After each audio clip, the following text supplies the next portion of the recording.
So the first thing which comes up is obligation to file return of income, which means who all are under a legal obligation to file their return of income. Now, you have to note one point, that it is not that any and every person is under an obligation to file its return of income. We all know there are many people who earn below the poverty line or who are living below the poverty line. Now, these people are hardly able to make both their ends meet. The income tax office cannot go after them and tell them that they have to file their return of income. No, that is not possible. It is unfair for them to go and tell them, and that's why the law itself provides as to who all are under an obligation to file their return of income. And this thing is dealt with in section 139, subsection 1 of the Income Tax Act. So let us see the first bit, which is mandatory filing of return of income. So who all are the people for whom it is mandatory to file their return of income? Okay, so I read it from this part of it. It is mandatory. Mandatory means compulsory, irrespective of whether you want or not, for the following person to file a return of their income.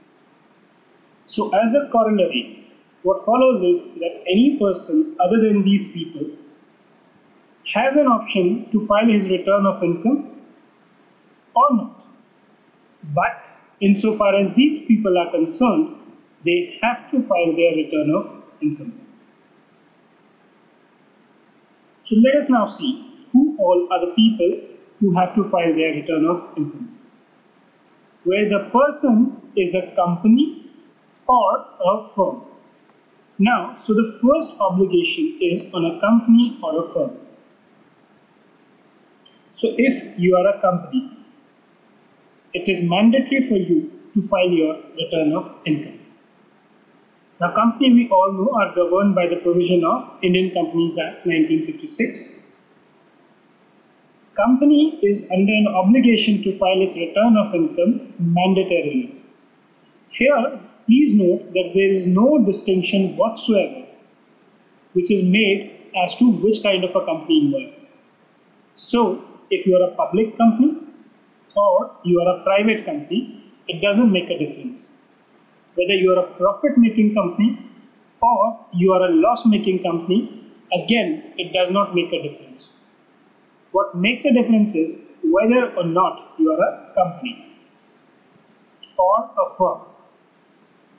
So, firm will include your LLP because there was a recent amendment in the definition of firm in section 2 itself, whereby firm includes an LLP. So, if you are a limited liability partnership firm, then also it's mandatory for you to file your return of income. So for a company or a firm, and which all companies it is mandatory, I'll take that to you in the next slide. I kind of just listed down certain category of companies who are under an obligation to file their return of income. Now for a person other than a company or a firm, so if you are a company or a firm, obviously it's mandatory for you to file a return of income. For a person other than a company or a firm, now when is it mandatory? Only when either their own total income, which means suppose there's an individual, there's a gentleman called A. Now, if A's total income, please note what it says is the total income, it does not say the gross total income. So to find out whether it is mandatory for a person to file a return of income or not, you have to consider the total income of that person. Either their total income, which means his own total income, or total income of any other person in respect of which they are assessable. Now, there could be a case where you are, and this typically happens, say for example, in the case of a trust. In case of a trust, the return is to be filed by the trustee of the trust. So the trustee is basically taxable, or rather he has to file the return of income of the trust.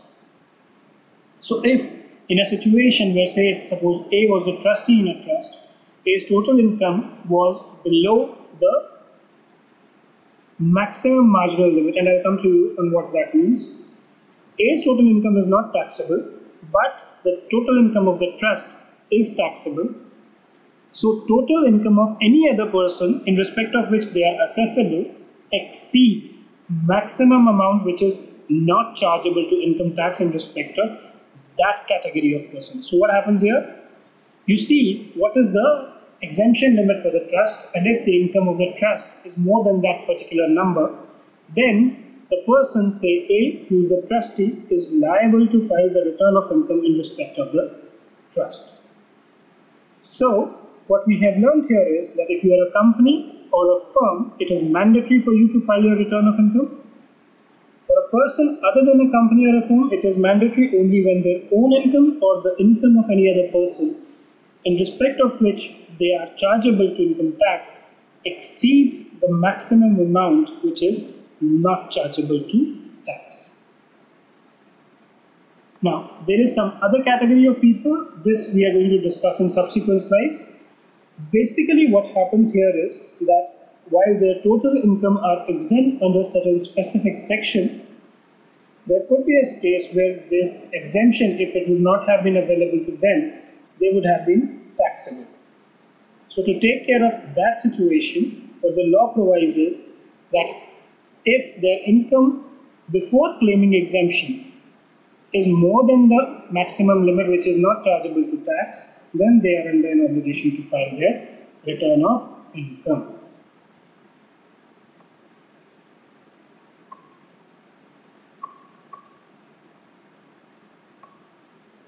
Okay, let's see a columnar presentation of what we just discussed.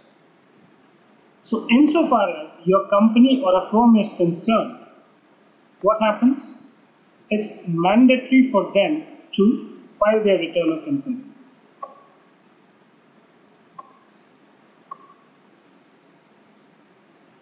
So for a company or a firm, it's mandatory irrespective of level of income.